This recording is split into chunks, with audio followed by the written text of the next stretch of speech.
Curtis, we have some questions ready for you, but I thought maybe you would want to talk just about maybe how you got into film editing. Sure, definitely. In high school, I started making videos with my friends just for fun and showing them at like assemblies and stuff like that. And then really it was editing that I think I enjoyed doing the most, or at least that you can kind of experiment with like in a safe zone. Maybe that's why I liked it, because it's like you're just at home by yourself figuring it out. And I think that's what really drew me to it, and having like, I guess, a knack for it, maybe like right away feeling like, oh, I have like an instinct for this and a passion for it. So then I kept doing that. And then I went to film school in Humber in Toronto. Okay. And people will let you edit their movies. A lot of people will, because they don't want to do it. So I was always a guy that people went to and were like, oh, you can edit my movie. I'm like, great, it's fun. But I think it's because it takes so much time. Like, it's part of the process that's so time consuming that, yeah, lots of people want nothing to do with it. And so I got a lot of practice in film school. And then I still want to write and direct as well when I can, and produce. But editing is the thing that I just love, so I just continue doing it. And then at a film school, it was also the role that seemed to like have jobs available kind of right away, yeah. Because there's so many things, unless it's like an entry-level position on set, being like a assistant camera guy or something, or a PA, which I didn't want to do. I found that more intimidating than anything else. I was like, I don't want to be a PA on a set because I don't want to like mess up and get yelled at. That's where I'm gonna have to go. Yeah, exactly. So then instead I was like, no, I'm gonna just edit and do my own thing, and that's kind of what I did with this group actually, like the director, producer, all the key roles in this movie, like 12 years ago or something. It was just us as a little gang doing stuff for free on our own terms, like making our own like independent stuff for free, and yeah, no one ever saw that stuff. But then over the years, we just kind of kept making more things, and then eventually got to do this. So do you work out of a company, or like how did Blackberry contact you for this? How'd you get involved in this project? I don't work for any company, and I never really have, although I've worked for Vice a lot, because I worked on a TV show that Vice made, and then I currently do again, but it's a different show, just kind of by chance. But I never have really worked for a company. It's always been like freelance contract stuff. And so this crew, the producer was my teacher at Humber. Oh. So be nice to your teachers, guys. He wouldn't even teach me, actually. He taught my friends, but I got to know him. And then at the end of the year, like screenings, I directed a short, and he came up to me and said, you had the short of the year. So I was like, oh, great, thanks. And I knew that he was producing a movie that was called The Dirties. And I knew that the star and director of that movie was Matt Johnson, who's the director and one of the stars in this movie. Doug, he plays Doug. I don't know if you guys know that, but the friend of Mike Lazarus, and this is the director of the movie. And yes, I know you wouldn't think it, right? And so he's useless, apparently. Yeah. And so he had made a web series called Nirvana the Band, the show, that me and my 7 roommates at Humber would watch and really loved, and we thought it was so cool that these Toronto guys had made this web series that we thought was really great. And then we found out that our teacher, Matt Miller, was producing Matt Johnson's independent movie, The Dirties. So then when Matt Miller was like, hey, I liked your short, we stayed in contact, me and some of my friends, and we were like, hey, if you need any help on that movie, we can help. And so I assistant edited that first feature, and at that point, they made it for very little money. It was like all self-financed, and then it played a film festival called Slam Dance, which it's in Utah, in Salt Lake. It plays the same time as Sundance, and it's like a way more independent festival. But then it won like the audience award and like the whole festival award. So then Kevin Smith bought the movie kind of and put it in part of his, it's called the Kevin Smith Film Club, and then so it got distributed that way. And that really like changed everything, because then especially like Matt Johnson and the producer Matt Miller met with a ton of people in LA and got money to make our second feature, which was called Operation Avalanche, which is about faking the moon landing. It's a mockumentary about faking the moon landing. And we actually got money. I think we got it was $1 million budget, which was crazy for us because we're like a bunch of freelance. Yeah. Oh, money. That's right, yeah. And we're just doing everything for free and like for no money. And then finally we got a bit of money. So we made that movie. And then after that, we got to make Nirvana the Band, the show, for Vice. So we got to resurrect their old web series that I was a fan of, which was really cool, to then work on like kind of this more official version of it. And then we made that show for Vice. And then after that, I was lucky enough to work on a couple other movies and branch out and meet new people.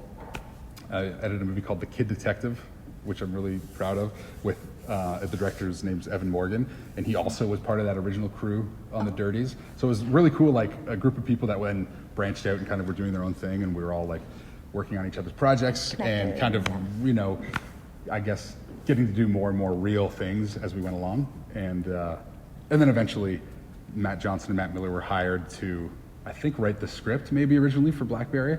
They were approached based on the past work they had done, and then it just snowballed into them directing it and then being in it, and then just it becoming our project. Really, it was like this group of 10 or so of us to start with way back in the day that then got to be all like the key roles on this.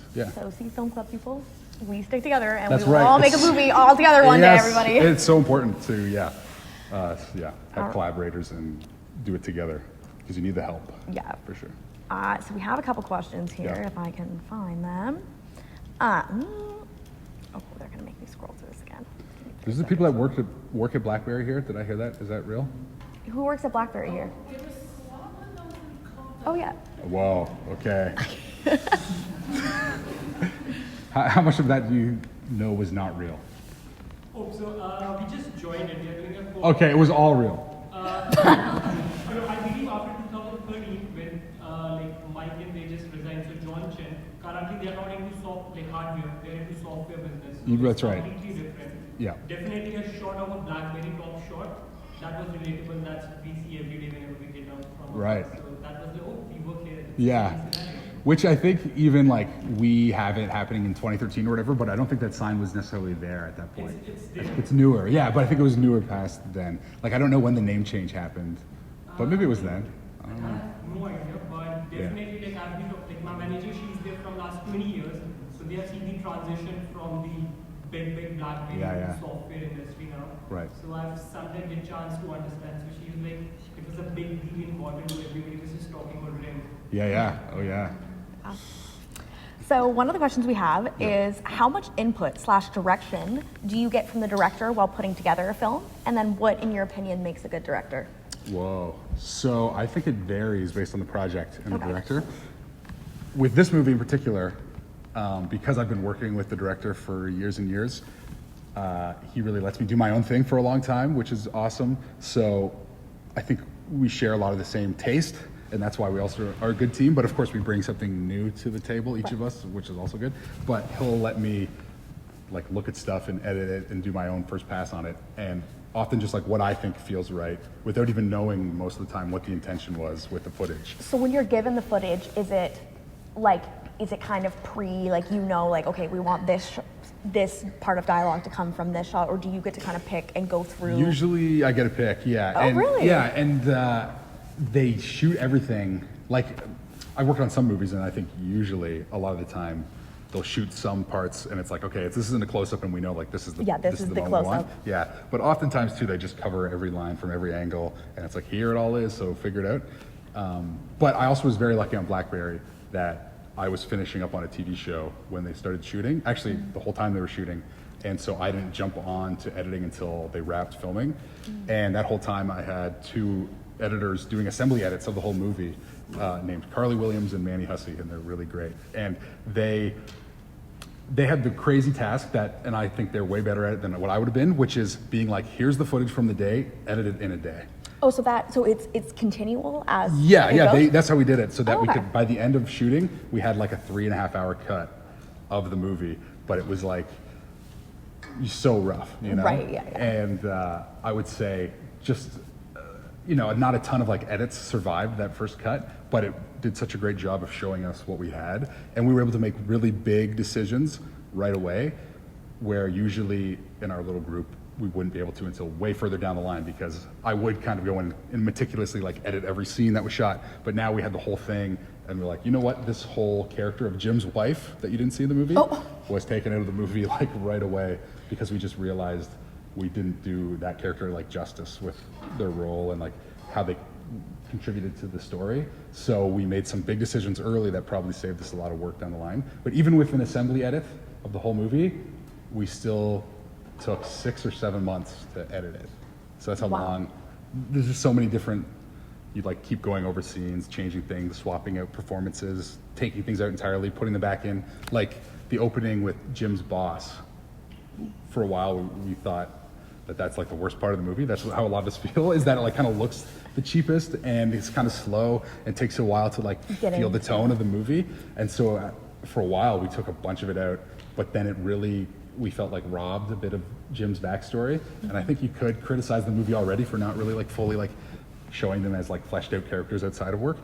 So that was something that hopefully was doing that a bit, but we were like, it's too boring, get it out, because we just wanted vibe and momentum off the top.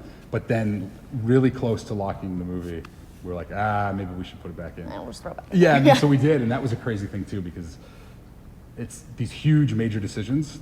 Like you have months and months to experiment, and then suddenly right down to the wire, it's like, okay, we're locking the movie now, you better be confident in the decisions you're making at the end. And hopefully we were. But you know what, we premiered the movie in Berlin in February, and then while watching it, we're like, there's a few things we want to change. So then we went to a screening that happened the next day and like sat at the back with notepads, taking notes of like how to change the movie. And then we knew we had a week until I think we had to give it to like Paramount or something, who had the rights to it. Yeah. And so we had a week to like quickly make these last changes, and then we sent off the final version. So you saw the last half of the movie. When you go through it, in your mind, do you see it as one complete film, or more as like, oh, I remember having to take that out, or I should have changed that, or like big time? Yeah, there's so much, I think, baggage with every like little thing. Even right now, I was just watching like the very tail end, and I was they're like, but you're CEO, how didn't you know? And then he looks down at the paper, and then he pauses, and then he goes, co-CEO. And I'm like, it's so long. I can't believe how long that gap is. It was driving me crazy back there. I'm like, oh shit. But anyways, you know what? It worked at one point in time, and I was happy with basically every decision in the movie, so I got to live with it. You're always going to be able to nitpick. Yeah, exactly. That kind of thing.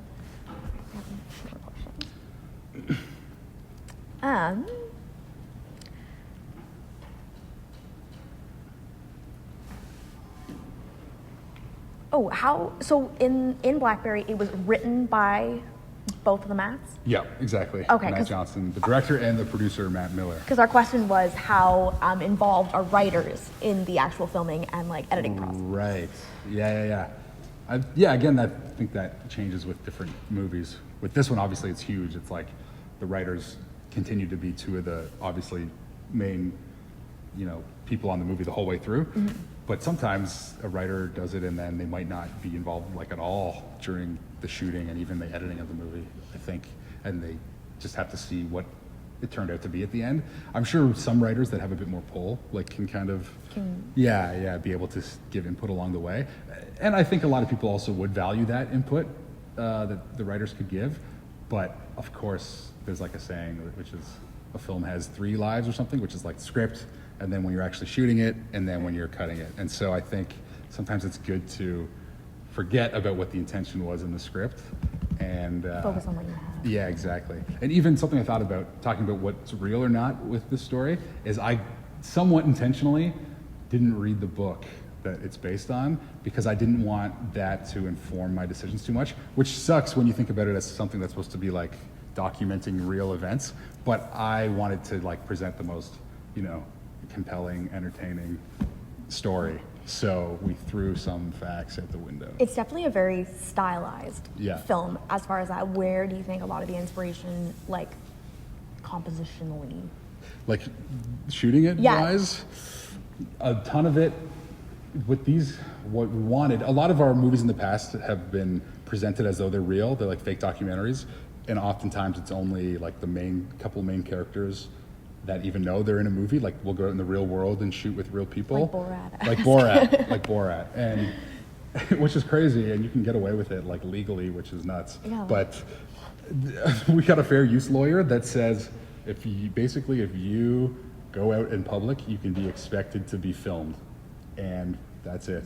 Wow. And if it's like important enough to the story you're telling, then you can use the footage of just like random people. We even once shot on Halloween and like would knock on doors and people open the door and the lawyer's like, yep, if you open your door up to the public, then it's fair game. I don't know how it works. That's crazy. But that's also a lawyer that, it's him that's saying, it's all good, I sign off on it for insurance, but people could still like sue you and be like, what the hell's this? And then it's his job to win the case. Yeah. So we're used to that and very much shooting in the real world and trying to, like with this group, and trying to make things feel as real as possible. So I know what we were really hoping with this is making it feel like a documentary kind of, and that all these things that you're watching almost like you shouldn't be. It's like these intrusive. Yeah. It's like somebody is like witnessing it from over here and capturing it, and they wouldn't want cameras seeing this conversation. And that's the vibe we were hoping to give, and like an energy to that of like moving cameras all the time, and yeah, documentary feel. Of course, the downside of that is I think some people might look at it and be like, oh, that doesn't quite look like a real movie all the time. But we also tried to make it, as the film went on, look a bit more like a standard movie, like with like more static shots and just like kind of. You can kind of see the. Yeah, we tried to make it look like in the same way that Rim became more of like, you know, legitimate. legitimate and like less fun place to work at. Although maybe it is. That the movie also kind of reflected that kind of more sterile environment compared to what it was in the early days. I'm like trying to think back, and I'm like, I can see kind of where those, because in the beginning, like we had a shot composition workshop last week, and we talked about depth of field, and there was a lot of use of that where, you know, things very close up were in blur, and things just felt very like intrusive kind of thing. But as you kind of go on, it is a lot more traditional kind of setup in that. Yeah, and opens up. And even I think, I didn't even know this until recently. I heard one of them talking about it in an interview, but at the like newer Rim building, they've got one like tungsten light, and it's close to Doug, like in a lot of the scenes. So it's like that orange warmth of the original Rim is still like with him in this like otherwise blue and white environment. And I was like, oh, that's cool. I also totally did not get it, and I was the one who looked at the footage more than anyone. But it's fun that they are still like planting those little seeds that hopefully come across, even subconsciously, I guess, when you watch. Yeah. I mean, I would associate Doug with orange. I mean, that's right. Or yellow. Yeah. I also think, same way like I didn't read the book or know that they put one orange light in some scenes, that it's important for an editor to not know too much of like any of that, of what went into shooting stuff or what the plan was. Yeah, because, I was even only on set, I think, one day. Mostly because I was busy. Editors not normally on set? I was on set a lot with other stuff we've done because I was available, but I was busy on this. And they would have liked me to be on set, but I kind of like not being there because I've had it where I've been on set and then I'm looking at footage and I'm like, okay, this character's walking down here and we're gonna cut to this room. And I know that the room is right here at the end of the hallway. And so you know too much information about like what the set is and not what actually is in the footage, you know? The frame, you're thinking of it as it's like I know, but I like it way more when I look at the footage and it's like all I know is what is here in the footage and that's all the audience can know. So I don't want any like privileged knowledge beyond that. And so many times I've been like, what's going on here? Like the continuity's weird or whatever, and then I'll have someone on set be like, oh, we totally didn't even think of that. We didn't realize. So then I'll edit with that in mind. Or how do you find, like, you've seen all those famous, like, you know, mis-edits where there's been, you know, it's not the same, there's not consistency. Do you find that difficult? Like continuity? Yeah. Although something in film school they definitely drilled into us early. I'll tell you the story. It was funny. The editing teacher's like very nicely, it was like, who here picks up on continuity and points it out when they watch a movie? And then like 2 or 3 people put their hand up, and then he started going, you nerds, you fucking nerds. And he was like screaming at them. It was horrible. But it really worked on me. And I You're like, okay. And then, but his point was that, you know, I guess a good editor will just mask those by having the audience engage with what they're looking at. Yeah, obviously they were bored enough to pay attention. Yeah, exactly. Yeah. So if it's not glaring, sometimes like some continuity errors are like essential because you got to cut some chunk out that is boring or not adding enough to the story. So you have to take that hit, but then hopefully you can mask it in a certain way that's not distracting, you know? Have you ever experienced a time where, because you talk a lot about things being boring or not engaging and stuff, where, you know, like a writer or a director would have, you know, had a particular, you know, they really love this scene, they really think it's important, but you as an editor don't? Like, has there been conflicts there? Like, where? Yeah, definitely. Yeah. And it's always hard. It's so nice when you've worked with somebody a lot and you've already like established trust, but I've had it where you are like on a project for the first time with the director, and definitely I think at the beginning of the process, I would do that a bit less and be like, okay, you feel this way, okay. We still got 5 months to edit this, so let's keep it in for now. And then you kind of build there, and then eventually I might be like, you know what? I don't know if this is working. And then I think once there is that relationship established, they're going to be way more open to listen to you. And I feel like I've been lucky to work with people that I do share a lot of like taste with, so that doesn't happen a lot, but when it does, they really will listen and like respect that opinion. But sometimes too, ultimately, I'll be like, okay, you know, all I can do is really give my honest input. And if they are pushing back enough, I will definitely be like, okay, I think we should go with your idea, because maybe in an audience, like 50% of the people would like mine better and 50 yours, but this is going to say directed by you, so it should be your voice and your decision doing that. And so I will definitely be like, okay, but I will still try to, especially if I think like, you know, it's Would you not say good. that editors have a little bit of a better sense of being able to detect those kinds of things?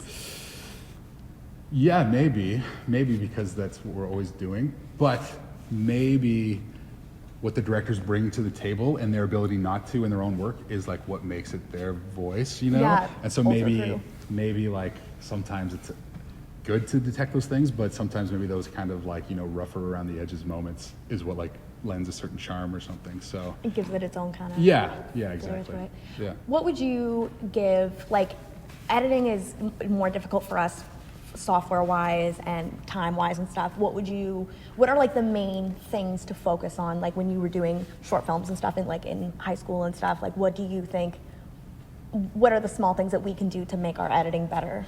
Yeah, that's a good question. I guess I would extend it to just like your filmmaking, and my advice would be Just start well. yeah, or to do something that you can do well.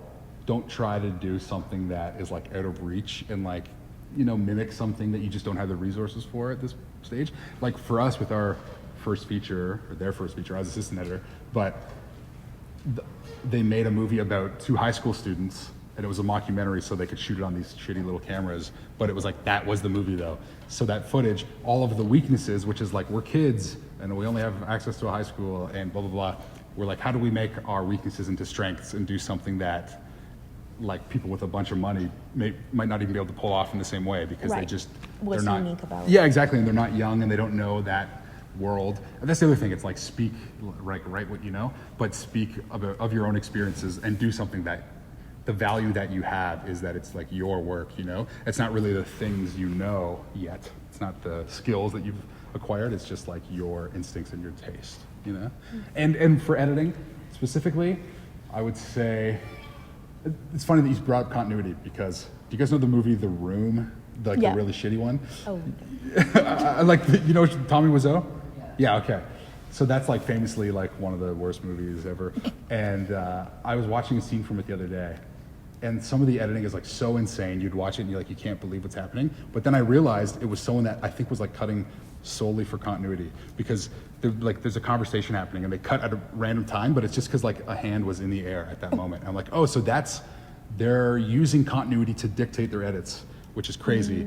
You got to use like, you know, emotion and like what's being said and stuff like that. And They're so, focusing too much. yeah, on just like what characters are doing in the frame, where it's like, that's not what matters at all. That you got to just show people what they kind of want to see, whether or not they know it, or what they should be seeing at each moment. It's like, this is the character you should be focused on for this line, or you should be looking at this guy's reaction for this line. I think that's kind of an interesting take, because I think I worry a lot about continuity and stuff, but as you said, in all fairness, you know, continuity shouldn't be something that the audience is really like picking That's up on right. if you're engaged enough with the actual content. Yeah, that's the real job. Yeah. Yeah. And I think there's like a list that, oh man, Walter Murch has, which is like the order of what you should be editing for, and it's like story, emotion, character, eye trace, I think is the name of it, which I'm always editing for. I almost put that at number 1 for some reason. And then continuity is like way down. But basically being, you know, just cut to give a certain feeling at any moment, even if it's jarring. Like if it's jarring, that can be great, you know?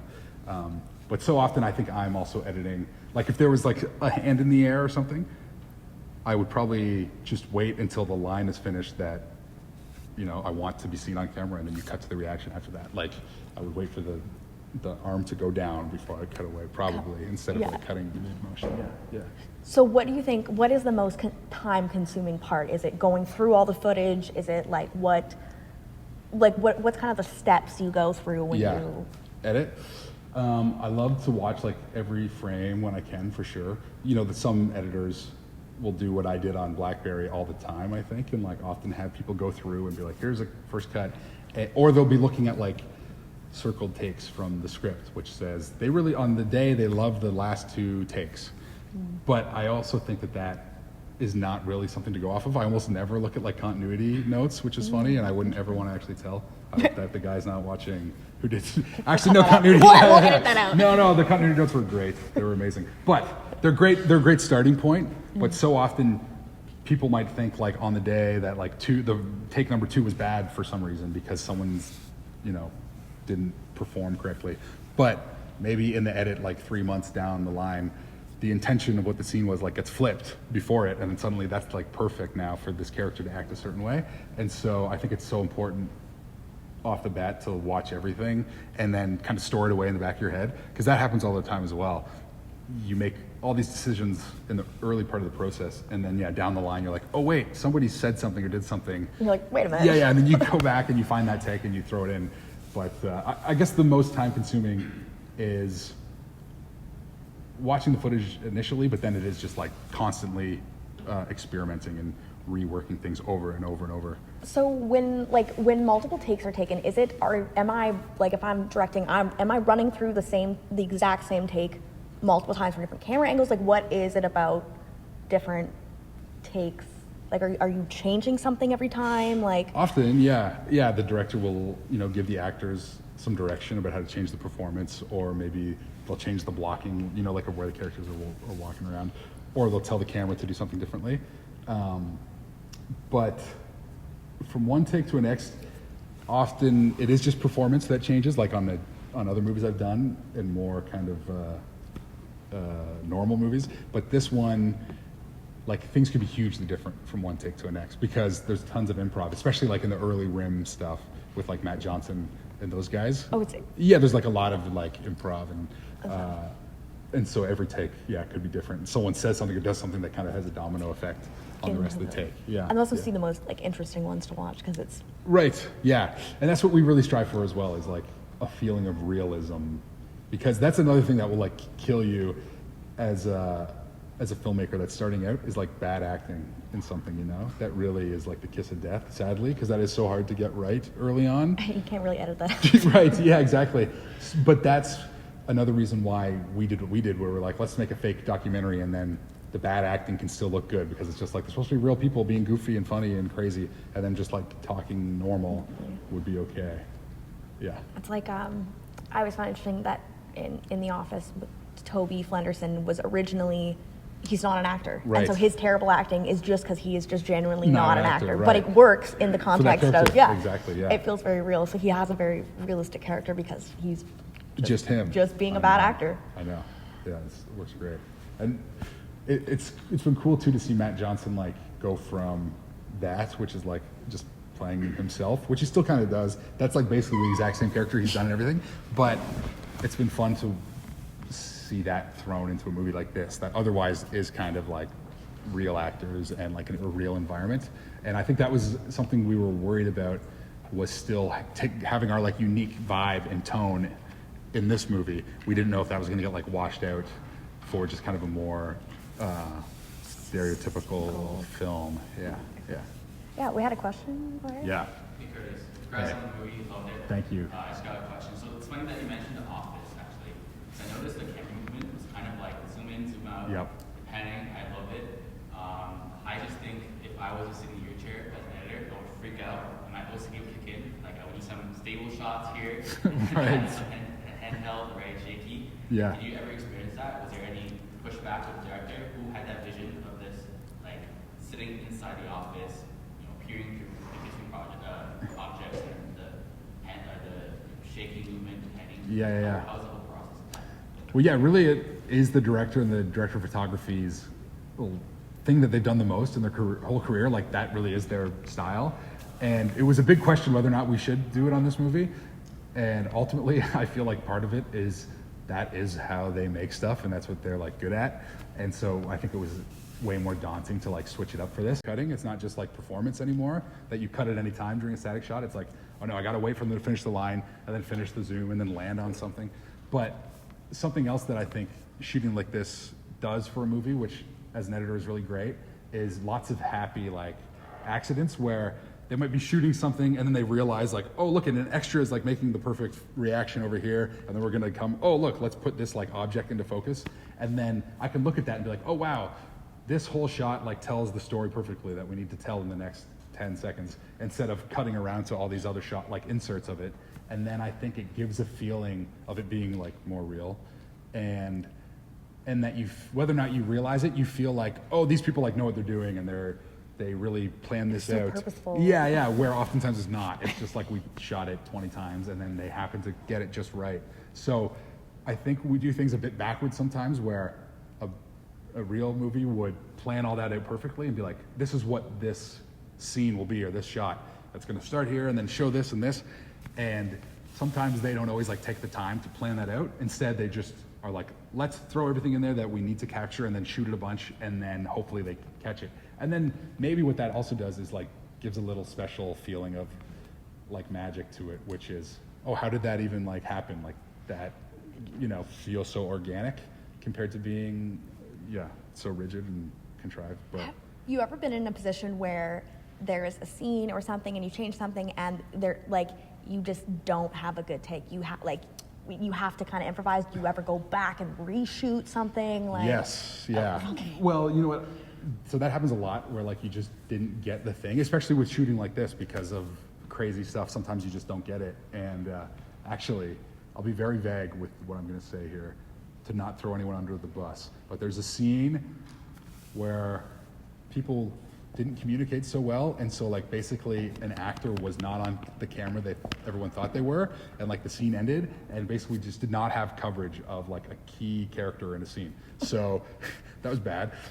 So they had to go back and get that. But even then, I wasn't so bummed about it, because what I ended up doing was using takes where that camera happened to go and like catch them every now and then, and to, like so often directors will want you to like edit something right away to be like, did we get it? I want to know if we got it. But you kind of always got something, and you can usually make it work.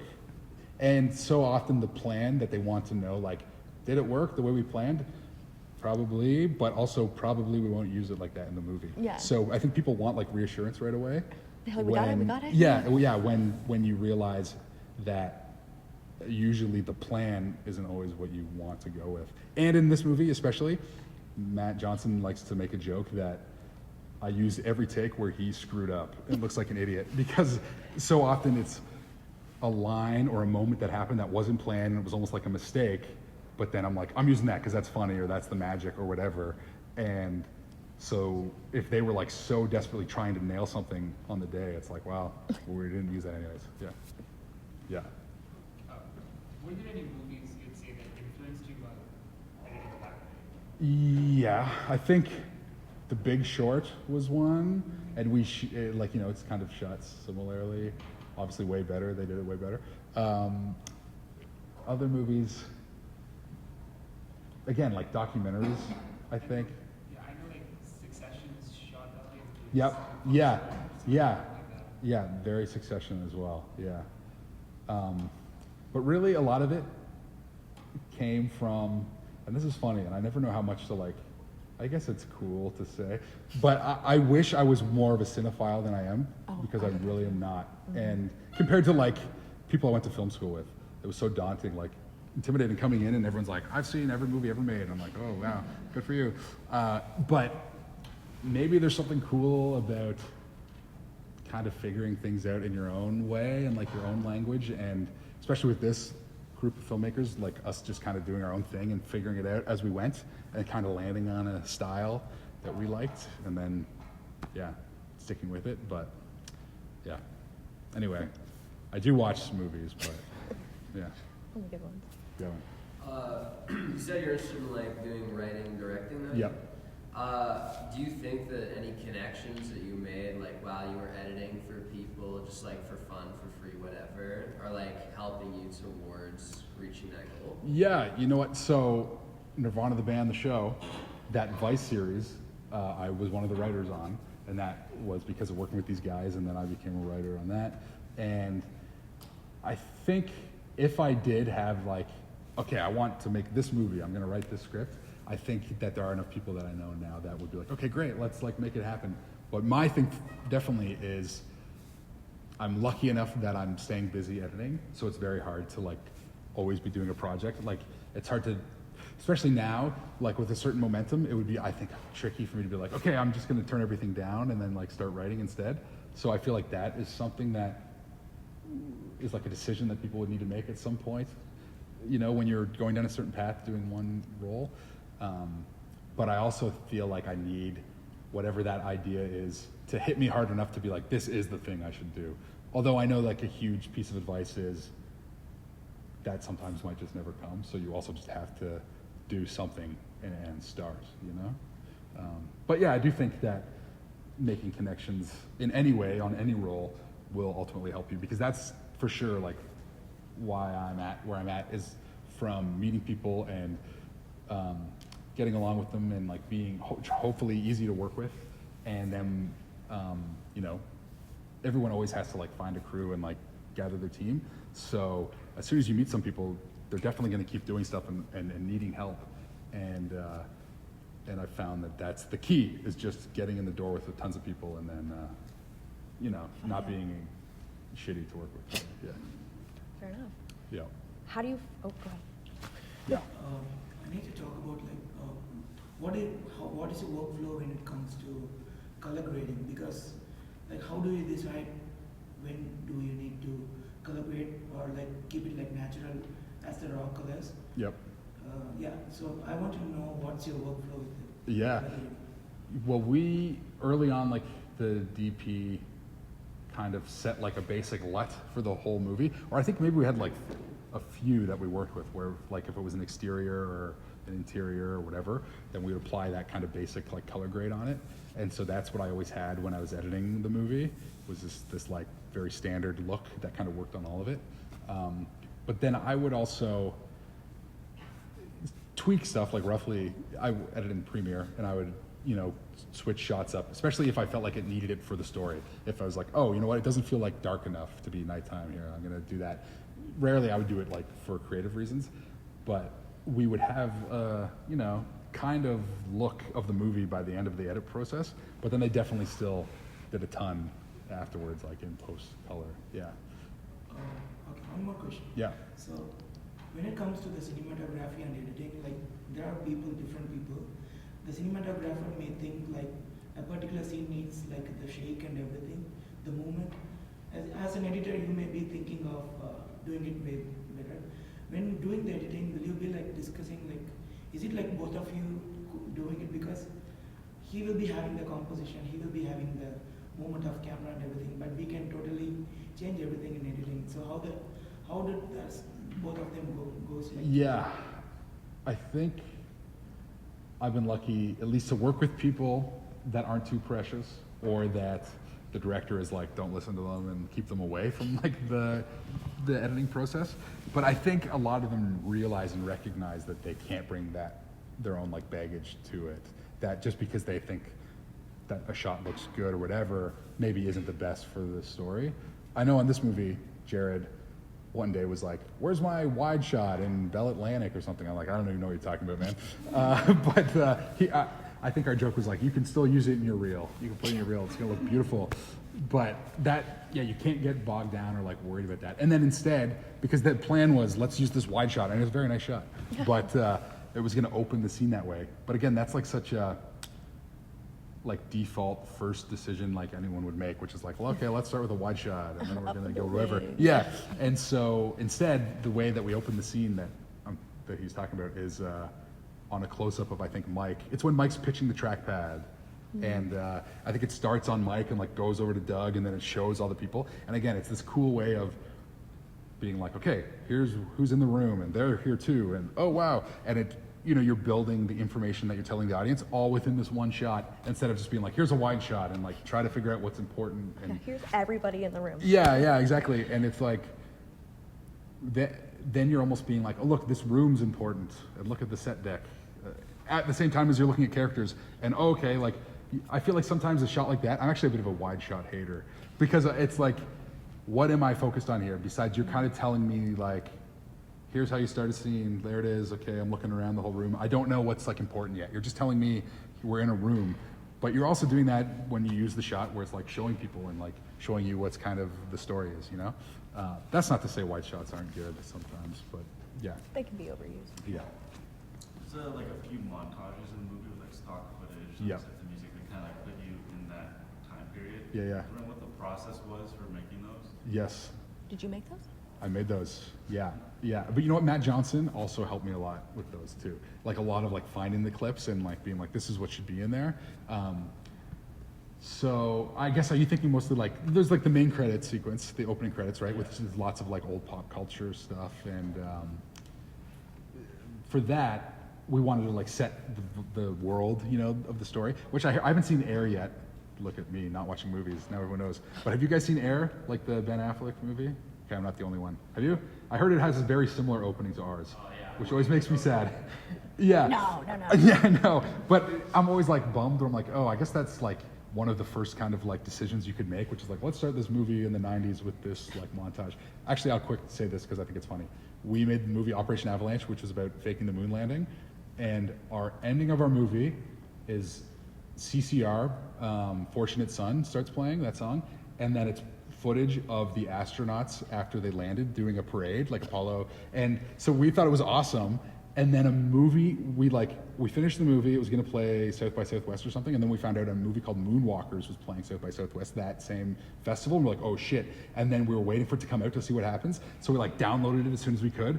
We were just like scrubbing through it, and then we get to the end, and then Fortunate Son starts playing, and it's footage of the astronauts coming back. The exact same ending of the movie, and we're like, oh my God. So that's like such a bummer to be like, oh, you want to believe like you have a real unique perspective. Yeah, but I guess it's like an easy thing. But like in our movie and in Air, it's just I think a shortcut to in an entertaining way without showing like the news for like 20 seconds of like, here we are in 1990, whatever. It's just like, remember this is what the 90s were like, here it is, and doing it in like a fun way. And a big part of that too was to try to show that Doug and these Rim 1 guys were very inspired by like sci-fi and like futuristic, you know, stuff in a way where it's like Star Trek gave them the ideas of like what the future could be, and just kind of how that's a fun thing to think about and play with, which is how like pop culture will often be the ones predicting the future, just out of a like, wouldn't it be cool if, like they're the kind of the first ones when they don't actually have to do the thing, you just can dream about what it could be. And then yeah, that's right. Simpsons are great at that. And then it's these people that come along and are like, that would be cool. Let's do that. Let's figure that out. And so as far as the editing that goes into that, I would say it's finding those pieces, figuring out what does the best job of telling those stories, hopefully finding like a cool song that you can put under it, and then making it flow in the most entertaining way possible. I guess my follow-up for that is like there's a lot of great music that's good, like White Stripes and all Yeah. that stuff. Like, is it you that's coming up with the songs, or is it like you work with the director, or does he have a song in mind while they're shooting? Right. It's a bit of all that. Like I put the White Stripes in, so I'm happy you said that.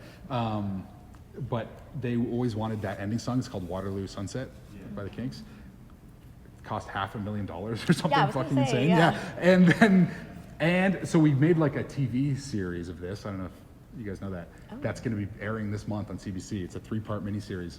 The Kinks wouldn't let us license it for the show, but they made us pay like hundreds of thousands just for the movie. And we could only use like a minute and 20 seconds. It's crazy. But we were like, oh, it says Waterloo Sunset. We got to use it. And I think it is the right tone, and it's a good closing the movie. You know how much the budget, I think, of just the music was? This is a cheap movie. I think it's like, well, cheap for a Canadian movie. Sorry, expensive for a Canadian movie. Cheap for a movie. I think it's like $7 or $8 million Canadian, or $9 million. But the music budget is $1 million. Yep. Yeah. That's how much we put into music.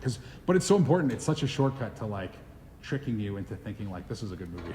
Because you're hearing some wicked song and you're like, great, And then I'm having fun. Closes, and you're like, wow, Yeah. that had to be This is good. But yeah, what's really cool, I had like I had Loser in there for a long time, Beck song, and I think that was the one that we really wanted and we couldn't get. they just wouldn't give us the rights to it. It didn't matter like how much money. And what other song do we have in there?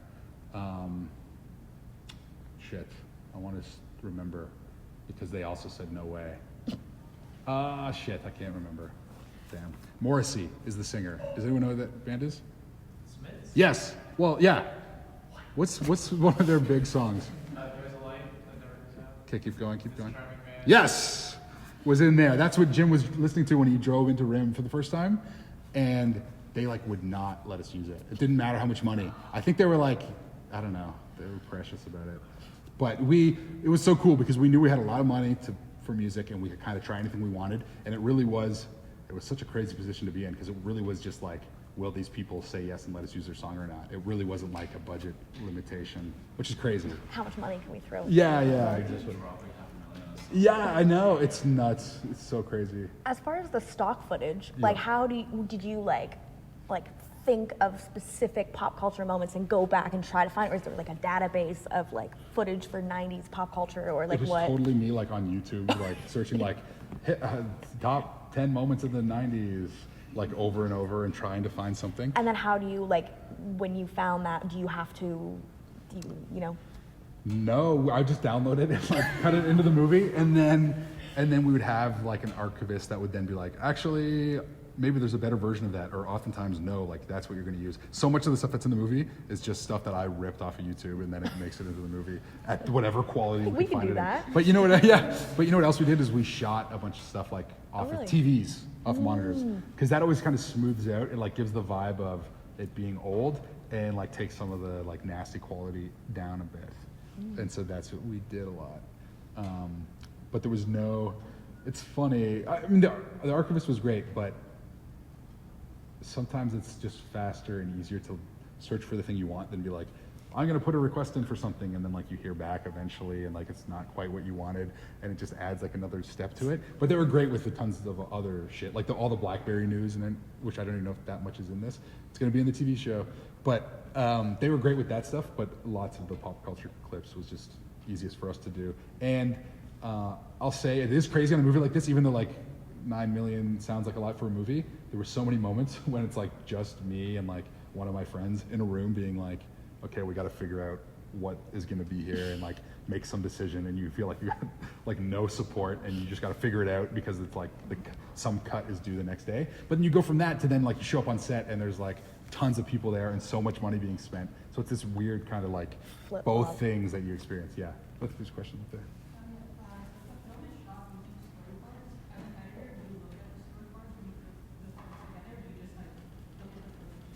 Usually just look at the footage, and I just think of, as an audience member, what do I want to see kind of here? Like what, and I'll watch through all the footage, and again, I'm always kind of looking for anything that feels like a bit unintentional or just really real, or like super funny. Obviously, if it's like a comedy, I'm trying to always find that. But then I'll always think, like, where of all these angles that have been shot, to me, especially with where we're at in the story, like if we're cutting to a new scene, where do we want to be that will like have the most impact to what we're saying or what we're feeling, and then go from there. I love to cut a scene, this is going to sound obvious, but like from the beginning, but sometimes, like some people I work with don't want to do that. They want to find some line that's like the biggest kind of line, or like the button on the scene, they want to work to it or something. And I'll do that if I find some really like key gem in the middle of the scene, if it's like so good. And then, but they might say something that only makes sense if I use some other weird take here to set it up. Like, I'll do that sometimes. But I do really like starting at the beginning and just working my way through. With scenes and with the whole movie. Because I always feel like you might edit something at this part of the movie and it might feel really great, but then by the time you work your way to it, maybe suddenly this like feels too long, or there was some other piece of information that you've already told now, you don't need it in the scene. So I always try to edit in the way that I know someone will experience watching it. And I want to like start with a bang at the beginning and then work my way through, and then all this shit should inform whatever you're doing here because you've watched it up until that point, you know? But storyboards are great. I think that they help probably more just for shooting it. And sometimes if it's a movie that is really well thought out and the director really has a plan, then for sure I think you could go off of storyboards. But it's good to keep an open mind for sure. Yeah. Do you have any the other editors won't necessarily agree with you Like about editing? about editing. Yes. Oh. Here's one. I always, this is good for like a montage question. I always am like cutting to the beat of a song all the time. And it's like, new shot, and you're rocking with the music. And I won't say the name, but there's an editor who does a lot of cool stuff and is very legit. And he made fun of us once for doing that on our movies. He said it to Matt Johnson. What's that? I know you think it makes sense, but there's something about watch like other movies, and so often they're not cutting to the beat of the song, and I think they want to make it feel like, oh well, it's not even edited like by a human or something. Like you're just the shots are happening, and they don't want you to think of the fact that you're like editing their face. Bam, bam, it's gonna cut, and they probably don't want you to have a feeling of predicting a cut. You know, like you're watching, like okay, and to not, make it feel, I guess, predictable. But I'm always like, I don't know, I always, to not like cut on the beat of a song and do that often, I feel like this is more forceful and harder to do. And I just want to like follow my instincts when I'm cutting. And I like to make, and again, I think I could be, people could say this is bad quality. And I think Blackberry definitely has it, which is stuff that really is in your face. And sometimes the editing can like stand out when I think a huge rule is like that it shouldn't. It should really be in the background and invisible. You should never be thinking of it. Where our squad is kind of all about like, no. If you could make some joke out of the editing, like cutting to something that's so clearly like, then we'd go for it for sure. Yeah. So would you say that's a controversial opinion in itself? I think so. Yeah, just like letting the editing, be in the forefront sometimes. Although I'm sure the average person still would have no idea. They'd be like, "What's an editor?" If you don't mind sharing, are there any upcoming projects you're working on? Yes, Nirvana the band, the movie. Ooh. Yeah. But they're going to make a movie now of this. Started as a web series, then we got to do a show, and now because of this movie, they were basically able to go to Telefilm, which is like the funding body in Canada for Canadian films, and be like, okay, we made Blackberry, now just give us like half of that budget to do this other thing that's really obscure and weird. And we're like, okay, so now that's what we're gonna do. But it's like it's a way smaller movie. It's like kind of back to what we were doing before, which is also pretty funny because after Blackberry, I got an agent reach out to me from LA, which is cool, for an agency called UTA. And they were like, yes, okay, this is great, because American movies really like to do posts in Canada because of like tax credits and stuff. So that was awesome, and it happened right before all the strikes happened. Me getting this agent. So I was really stoked to be like, here we go, American like productions, and then everything like stopped, which is pretty funny. But I was lucky that I was working on a show called Dark Side of the Ring, like a wrestling documentary show for Vice, and I've been doing that since finishing on Blackberry. Like I'm still on that show, so I haven't been able to get any other project yet based on this. Although I did get an interview for a horror movie, and I did get it. But I was told I was runner-up, which was nice. I think that I tell everyone that, yeah. But it was really cool because I don't know how much I should say, but it's a director that I am a fan of, and it was just like a surreal thing to be able to like have an interview with them and be like in talks to potentially edit the movie. That was really cool. And I think other things like that hopefully will come through this agent and doing this stuff. But my next thing will be with these guys again on the band. Yeah. Just we're running a little low on time. Oh, sure. Maybe we should say like 2 or 3 more questions. Yeah. I have one more question Yes. about the film industry in Canada. What your perspective is, because I think, young me was like, well, I'm going to have to move to LA, like there's no choice kind of thing. But That's what I thought too. And I thought that's what like success was when you're young, right? But I think there's definitely enough of an industry here. And hopefully it's like growing and we're doing cooler things. And for sure you can have a great career in film staying in Canada. do you find that you, like when you're doing editing, do you do a lot from your house? Do you do it in an office? Like how? Yeah, I do it all from my house or from my office that's back home. So I lived in Toronto for 10 or 12 years or something. And then during the pandemic, I was editing in my little condo and realized like, oh, this is kind of crazy. I should just move back home, which is in Clinton. Does anyone know Clinton? Goderich. Goderich, woo! So that's where I edit. And that's where this movie was edited, in Goderich. And I have a cousin that's a documentary filmmaker named Randall Lobb, and he's got some collaborators, and one of them is named Mark Hussey, and he's an editor, and they've made docs forever, and they made a doc on the Teenage Mutant Ninja Turtles back in like 2012, and that was one of the first things I ever did. Even when I was in college, I went on the road with them to LA and stuff, and we shot this doc. And so that was cool. Very early on, I was like, oh, this is possible. You can make stuff, and this isn't so hard.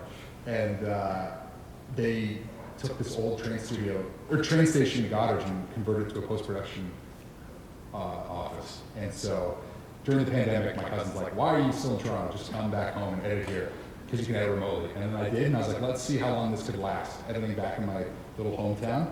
And I just did that ever since. And then since I'm friends with all these guys on Blackberry, they're like, of course you can edit in Goddard, let's do it. And then Matt Johnson, the director, just lived in Goddard off and on for half a year. And yeah, we just edited in Goddard, yeah. And so maybe that's not so easy, like, to do any other role at all besides editing, like post, or like besides post-production, doing it remotely. But I think more and more it's way common to be able to work in all sorts of different places and not just like Toronto, you know? Yeah. Do we have time? Yeah. Yeah. This might be a little dirty question, but I'm wondering how you handle all the footage. Do you have it all on like a NAS drive, or like how is this transferred to you? Yes. I had the problem with, Google Drive, like 10 terabytes, I don't even think about it, like that's not happening. Right. And then SSDs, those are way too expensive. Hard drive, like HDDs, too expensive. Yeah. So how is it like in a professional? Yeah, hard drives, and yeah, and they're expensive. But I think we toyed around with like, maybe not the RAWs this way, but they were using Frame.io a lot with like transferring footage, but that was maybe the proxies all the time. Do you edit off proxies? Yes, yeah. And for a while there, that like wasn't the norm because it was like, technology kind of caught up to like, the footage size and stuff, but I think it's like advancing again, and now it's just easier on most computers yet to edit with proxies, especially with like this volume of footage. And we use team projects on Premiere Pro. I don't know if anyone knows what that means, but it's this really cool way of, one of the assembly editors, Carly, lives in Cambridge, so we were all like in the same team project, and she can just be working away. I just like hit a button, it's like update, and then so her scene is like sequence is updated for everybody, and then you just accept it. And then right now on Nirvana the Band, the movie, Bobby, who also was like a huge help on Blackberry, is also editing it. So like me and the guy in Austin, Texas right now are editing this movie together. Yeah, and so it's like deleted a scene by accident? Deleted a scene? No. Although one time I was editing, I don't even know how this happened, it's so crazy, but we were making that moon landing movie, and the cuts were like crazy and weird, and Lionsgate was like, what the hell did we do, giving these people money? And so 2 people came from LA to like watch a cut, and it was like serious. And then the night before, I'm like, okay, I'm gonna try to make this as good as I can. And then something crazy happened where I realized something like got moved and overwritten a bunch of shit. So it was like random like clips popping up.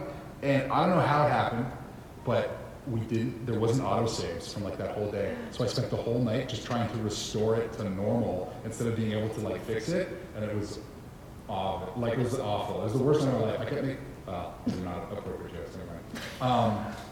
But yeah, it was terrible. It was the worst night ever. But now I'm really lucky because working in Goddard where I work at this train station, the editor of these docs that my cousin used to make became the post super on this movie. Because I was like, it should be this guy. He's awesome and he's great and he's there with me every day. So in this old train station, we've got all these different editing suites, and he's got it all decked out where we have like, I guess QnA, but this RAID drive that connects to all the computers so we can all access the footage. And he's got it all figured out where it's like backing up all the time every night, and there's always like another backup where everything's going to. So I'm also very lucky that I don't have to worry about a lot of that stuff anymore, which is nice to make it to that point.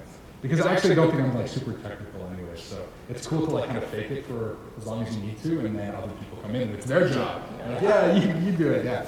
But a big like shipping hard drives really was the answer. You have someone on set that was always, dumping cards as they shot, and then they would take those drives to post house in Toronto, even though they were shooting in like Hamilton and stuff all the time. Someone would drive it there, they would back up all the footage, and then they would make proxies that we would generate dailies out of and then upload them to Frame.io and actually. Yeah, and then all the drives came to us, and then we backed it up onto our machines. That's how we did it. We had a drive fail on us. Oof. And we were working with Redfish. If you know Redfish, they separate them into 2 gigabytes. Right. Right. So one of the 2 gigabyte fails, the entire folder fails. Yeah. So we lost about 50% of the footages. It's awful. I had to make that phone call with the and say sorry. Oh man. This happened. You know. So I didn't know that's how you worked as well. You just risked. Yeah. All the footage. I mean, you guys have backups. Right? Tons of backups. Yeah. It was like, yeah, tons of backups right away. But you know what's crazy is that there's a scene when Doug hangs up the phone on Jim early on in the movie. Right afterwards, then Doug is telling the guys like, I did this to him, and then I was ready to fight him, and like he goes all intense.